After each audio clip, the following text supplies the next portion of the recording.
സുരേഷ് ചേട്ടൻ പറഞ്ഞ 2-3 കാര്യത്തിൽ ഞാൻ ചോദിക്കുന്നു. താരങ്ങൾ സിനിമ എടുത്തു കഴിഞ്ഞാൽ നിർമ്മിച്ചു കഴിഞ്ഞാൽ പ്രദർശിപ്പിക്കില്ല എന്ന് സുരേഷ് ചേട്ടൻ പറഞ്ഞ ഒരു പോയിന്റ്. ഒന്ന്, താരങ്ങൾ അമിത പ്രതിഫലം വാങ്ങുന്നതുകൊണ്ട് സിനിമാ വ്യവസായത്തെ ഭയങ്കരമായിട്ട് ബാധിക്കുന്നു.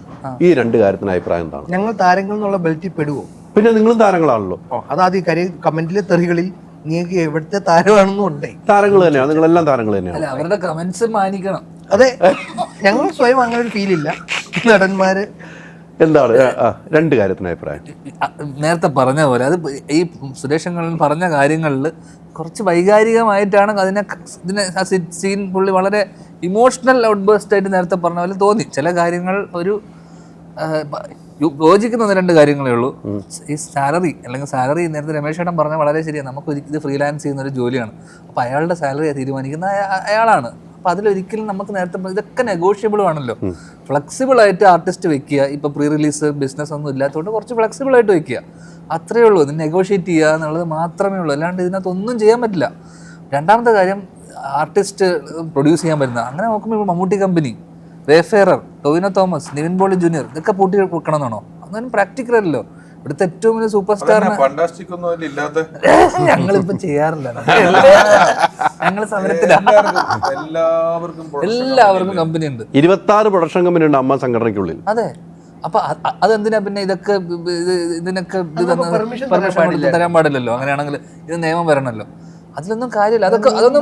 അതൊന്നും പ്രാക്ടിക്കൽ അല്ല. അപ്പൊ പ്രാക്ടിക്കൽ അല്ലാത്ത ചില കാര്യങ്ങൾ പറഞ്ഞപ്പോൾ അതിനൊന്നും ലോജിക്കില്ലാന്ന് തോന്നി. എനിക്ക് തോന്നി ഒരു കാര്യം സദാ ഇന്ററപ്റ്റ് ചെയ്യുന്നതല്ല, എനിക്ക് ആ ഇമോഷണൽ ഇതിൽ മലയാള സിനിമയിലോട്ട് ഇൻവെസ്റ്റ്മെന്റ്സ് വരുന്നതിനെതിരെ ഒരു താല്പര്യക്കുറവ് ഫീൽ ചെയ്തു. അതിൽ എനിക്ക് എപ്പോഴും ഭയങ്കര എഗെയിൻ ഞാനും ഇമോഷണലി അത് എടുക്കാൻ കാര്യം, നമ്മളെപ്പോഴും ഒരു ഇൻഡസ്ട്രി ഡെവലപ്പ് ചെയ്യുന്നത് തമിഴ്നാട്ടിൽ അന്ന് വിദേശ ഇൻവെസ്റ്റ്മെൻറ്റ്സ് വന്നപ്പോഴായിരുന്നു. അന്ന് ജയലളിത മുഖ്യമന്ത്രി ആയിരുന്ന സമയത്തായിരുന്നു അവിടെ വൻ സ്കെയിലൊരു റിഫോർമേഷൻസ് ഒക്കെ വന്നത് തമിഴ്നാടിന്, അല്ലേ? രാഷ്ട്രീയം എനിക്ക് അധികം അറിയില്ല, അതുകൊണ്ട് ഞാൻ അന്ന് പത്രങ്ങളിലൊക്കെ വന്ന ന്യൂസാണ്. അന്ന് കേരളത്തിൽ സംഭവിച്ചില്ല. സോ ഇൻവെസ്റ്റ്മെൻറ്റ്സ് വരുന്നത് എപ്പോഴും ഒരു ഇൻഡസ്ട്രിക്ക് നല്ലതാണ്. 1-2 നമുക്ക് പറയാൻ ഒരു തോൽവികൾ സംഭവിച്ചെന്ന് പറഞ്ഞുകൊണ്ട് വരാൻ പോകുന്ന ഒരു ഹ്യൂജ് ഫ്യൂച്ചർ പോസിബിലിറ്റീസിനെ നമുക്ക് കല്യാൻ പറ്റില്ല. പ്രത്യേകിച്ച് കഴിഞ്ഞ ഒരു 3-4 വർഷമായിട്ട് മലയാള സിനിമ ഇങ്ങനെ പോകുന്നൊരു സമയത്ത് ഇങ്ങനെ നമ്മൾ ചെറിയ ചെറിയ ഫിഗേഴ്സ് അല്ലെങ്കിൽ ചെറിയ ചെറിയ കാരണങ്ങൾ കൊണ്ട് ഒരു ഹ്യൂജ് പോസിബിലിറ്റിയെ നമ്മൾ കില്ല് ചെയ്യരുത്. ഇതൊക്കെ ഇന്റേണലായിട്ട് നേരത്തെ പറഞ്ഞ പോലെ ഇതൊക്കെ സംസാരിച്ച് തീരുന്ന കാര്യങ്ങളേ ഉള്ളൂ. ഇത് തീരുകയും ചെയ്യും. സമരം ഉണ്ടാകാതിരിക്കട്ടെ, അതൊന്നും നമ്മളെ ബാധിക്കുന്ന സിനിമ ഇല്ലെങ്കിലും പ്രേക്ഷകർക്ക് ഒന്നും ഇല്ല എന്നാണ് മെയിനായിട്ട് കമന്റുകൾ വരുന്നത്. അത് സ്വന്തം പല്ലിൻ്റെ ഇടകുത്തി നാറ്റിക്കുന്നതിന് പോലെയാണ് ഇപ്പോൾ നടന്നുകൊണ്ടിരിക്കുക ചർച്ചകൾ എന്ന കാര്യത്തിൽ എനിക്ക് യാതൊരു സംശയമില്ല. നമ്മൾ തന്നെ സ്വയം സമരം പ്രഖ്യാപിക്കുന്നു, ഒരു കൂട്ടർ സമരത്തിന് സഹകരിക്കില്ല എന്ന് പറയുന്നു. അവിടെ അമ്മ പറയുന്നു ഞങ്ങൾ കൂടില്ല എന്ന്, അല്ലെങ്കിൽ ഞങ്ങൾ പാരൽ സംവിധാനം നോക്കുമെന്ന് അമ്മ പറയുന്നു. ഞങ്ങൾ വേറെ കാര്യങ്ങളുണ്ട്. ഈ പറയുന്ന നിർമ്മാതാവെല്ലാം അഭിനയിക്കുന്ന ആൾക്കാരുമാണ്, നിർമ്മാതാക്കളും അഭിനയിക്കുന്നുണ്ട് സിനിമയിൽ. ഇതൊക്കെ അങ്ങോട്ടും ഇങ്ങോട്ടും നടക്കുന്നു. 2 ദിവസം കഴിയുമ്പോൾ പ്രശ്നം തീർന്നോളൂ, സന്തോഷമായിട്ട് തീരുമല്ല. സന്തോഷമായിട്ട് തീരണം. വിശാലിനിക്ക് എന്തോ ഒരു മമ്മൂക്കാടെ എന്തോ ഹിന്റ് കിട്ടിയിട്ടുണ്ട്. അങ്ങനെയാണ് ഇത് തീരുള്ളൂ. അല്ലാണ്ട് ഇതോടുകൂടി എല്ലാവരും കൂടി അടിച്ചു പിരിയുന്നുള്ളതാണ്. തീരും, ഒരിക്കലും വേണ്ട, എല്ലാം തീരും, സുഖമായിട്ട് തീരും. റിലീസ് ആകുന്നു,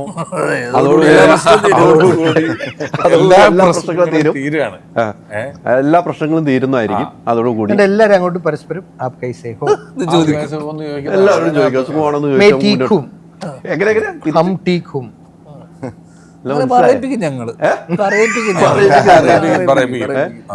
എന്തിനാ ഉടക്കും ഇതൊക്കെ ഒന്നും ആവശ്യമില്ല. ഈ കഥ എഴുതുമ്പോ ഈ അജുവിന് വേഷം കൊടുക്കാൻ തീരുമാനിച്ചത് എന്താണ്? കഥ ആദ്യം ഞാനല്ലായിരുന്നു, ഞാൻ രമേശേട്ടനും ധർമ്മേട്ടനും ആയിരുന്നു ഇരുന്നത്. ആ സമയത്ത് ഫ്രീ ആയ സമയത്ത് വിളിച്ചത് ഞാൻ മാത്രമുള്ളായിരുന്നു ഫ്രീ.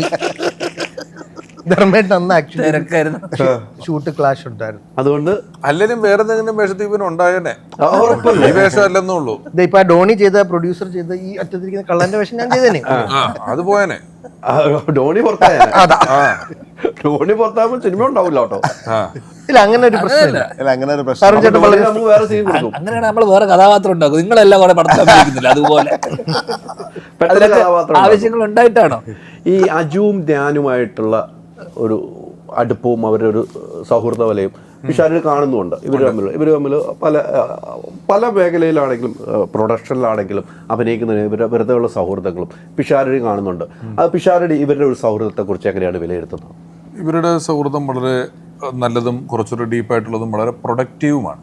ഇവരുടെ സൗഹൃദത്തിൽ നിന്ന് എപ്പോഴും ഇവർ കൂടി സിനിമകൾ ഉണ്ടാക്കുന്നുണ്ട്, സിനിമയെക്കുറിച്ച് അത്യാവശ്യം ഡിസ്കസ് ചെയ്യുന്നുണ്ട്. കാരണം ചില സുഹൃത്തുക്കൾ വന്നു കഴിഞ്ഞാൽ ഇവരുടെ പ്രൊഫഷനെ പറ്റിയുള്ള സംസാരങ്ങൾ താരതമ്യേന കുറവായിരിക്കും. വേറെ വിഷയങ്ങളൊക്കെ പറഞ്ഞാൽ ഞാൻ പലരും കണ്ടിട്ടൊക്കെ ഉണ്ട്. പക്ഷെ ഇവർ ഭൂരിപക്ഷം സമയങ്ങളിലും സിനിമയെക്കുറിച്ചൊക്കെ തന്നെ സംസാരിക്കുന്ന, അതിനുവേണ്ടിയൊക്കെ ശ്രമിച്ചുകൊണ്ടിരിക്കുന്ന ആളുകളായിട്ട് തന്നെയാണ് എനിക്ക് തോന്നിയത്. പിന്നെ ഈ പറഞ്ഞ പോലെ രണ്ടുപേരും അങ്ങോട്ടും ഇങ്ങോട്ടും ദോഷമില്ലാതെ സിനിമകൾ ചെയ്തു പോകാൻ പറ്റുന്നുണ്ട്. ഇവൻ്റെ പ്രൊഡക്ഷൻ കമ്പനിയിൽ ഇവൻ എഴുതുന്നുണ്ട്, ഇവൻ ഡയറക്റ്റ് ചെയ്യുന്നത്, ഇവൻ പ്രൊഡ്യൂസ് ചെയ്യുന്നുണ്ട് എന്നൊക്കെ പറഞ്ഞ് അങ്ങനെ നിൽക്കുന്നുണ്ടല്ലോ. അപ്പോൾ അത് നല്ലതാണ്. നല്ലൊരു നല്ല രസം തോന്നുന്ന, കണ്ടിരിക്കാൻ രസമുള്ള സൗഹൃദമാണ്. ഈ ധ്യാൻ എല്ലാ സിനിമയ്ക്കും ഈ തലവെച്ച് കൊടുക്കുന്നതിനെ കുറിച്ച് പിഷാരടിക്ക് എന്താ അഭിപ്രായം? ധ്യാൻ എല്ലാ സിനിമയ്ക്കും തലവെച്ച് കൊടുക്കാറുണ്ട്. ധ്യാൻ്റെ അടുത്ത് സൈഡിൽ പോയിട്ട് ഒരു കഥ പറഞ്ഞാൽ ധ്യാൻ അത് ഏറ്റുപിടിക്കും. ചെയ്യാവുന്ന കാര്യമുള്ളൂ. അത് ധ്യാൻ അങ്ങനെ ഞാൻ എപ്പോഴും പറയാറുണ്ടല്ലോ, നമ്മൾ ചില ആൾക്കാർ നമ്മോട് നിർത്തിക്കൂടെ എന്ന് ചോദിക്കും. ഒരു ചെറിയ പരിപാടി ഒന്ന് വീക്കായപ്പോലും അത് നിർത്തിക്കൂടെ, ഞാനിത് എടുക്കാറ് നന്നാക്കിക്കൂടെ എന്ന് ചോദിക്കുന്നത് മാത്രമേ ഞാൻ എടുക്കാറുള്ളൂ. കാരണം നിർത്തിയാൽ പിന്നെ നന്നാക്കാനുള്ള ഓപ്ഷൻ നമുക്ക് എവിടെയില്ല അല്ലേ. നിർത്തിക്കൂടെ എന്ന് വെച്ചാൽ ആദ്യം ഒരു പാട്ട് പാടി അപ്പോൾ തന്നെ നിർത്തിക്കൂടെ എന്ന് വെച്ചാൽ ഞാൻ നിർത്തി, പിന്നെ ഞാൻ എപ്പോൾ നന്നാവും? അപ്പം എനിക്ക് നന്നാവണമെങ്കിൽ എപ്പോഴും ചെയ്തും പറ്റിയൊക്കെ നന്നാവാൻ പറ്റുള്ളൂ. പിന്നെ ഇവൻ ആരുടെ അടുത്തും പോയിട്ട് എനിക്കൊരു പടം തായോ, എന്നെ വെച്ചൊരു പടം ചെയ്യോ എന്ന് വെച്ച് ചാൻസ് ചോദിച്ച് നടക്കുന്നില്ല. ഞാൻ്റെ അടുത്ത് അങ്ങനെ ചോദിക്കുന്ന ഒരാളെ എനിക്കറിയാം. എനിക്കത്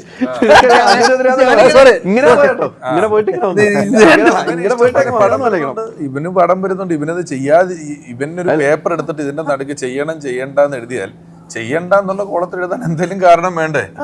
ഇവൻ ചെയ്യുക, പൈസ മേടിക്കുക, ചെയ്യുക, പറ്റുന്ന പോലെ ചെയ്യുക, പൈസ. അതല്ലേ എന്റെ ജോലി. ഇന്റർവ്യൂ എടുക്കുന്നില്ലേ? അതുപോലെ എല്ലാം അവിടെ ജോലിക്കുന്നു. നിങ്ങൾ സെലക്ട് ചെയ്തിട്ട് ആൾക്കാരെ മാത്രമാണോ ഇന്റർവ്യൂ ചെയ്യുന്നത്? അല്ലല്ലോ. അപ്പൊ ഇവൻ എല്ലാ പടത്തിലും ചെയ്യട്ടെ.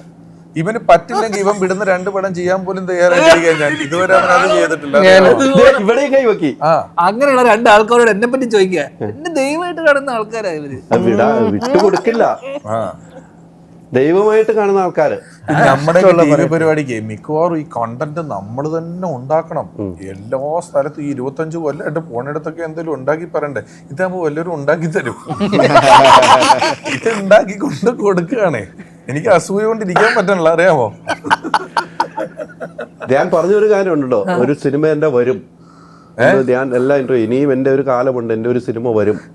കാലം കഴിഞ്ഞു വിചാരിച്ചു? ഇല്ല, എന്റെ ഒരു കാലം ഇനിയും ഉണ്ട്, എന്റെ ഒരു സിനിമ വരും, സൂപ്പർ ഹിറ്റ് സിനിമ വരും എന്ന് ഞാൻ ചലഞ്ച് ചെയ്തിട്ടുണ്ട്. കഴിഞ്ഞ വർഷം എത്രയോ കോടി ഷെയർ വന്ന ഒരു സിനിമയുടെ ഹീറോ ആണ്. കഴിഞ്ഞ വർഷം എത്ര കോടി ആണോ? എത്ര കോടികളുടെ നമ്പർ പറയില്ല, പക്ഷെ അത്യാവശ്യം നല്ല 2 ഡിജിറ്റ് ഫിഗറിൽ വന്ന ഒരു പടത്തിലെ ഹീറോ അല്ലേ? 100%. ഇങ്ങനത്തെ സിനിമയൊക്കെ ഇനി ഉണ്ടാവുമോ? അതാണോ നിങ്ങൾ ഉദ്ദേശിച്ചത്? അല്ല, അവിടെ പക്ഷേ ആ സിനിമ ഞാൻ അഭിനയിച്ച് കൊളവാക്കിയിട്ടില്ല, ഇന്റർവ്യൂയിലൂടെ പ്രൊമോട്ടും ചെയ്ത്. അതും ഭയങ്കര അൾട്രാ മോഡേൺ കിച്ചൺ ഡിവൈസസ്. ഒരു കിച്ചണിൽ വേണ്ട എല്ലാ ലേറ്റസ്റ്റ് ബ്രാൻഡുകളും ഇവിടെയുണ്ട്. ലോകോത്തര ബ്രാൻഡുകൾ, original products, wide range. MyG future.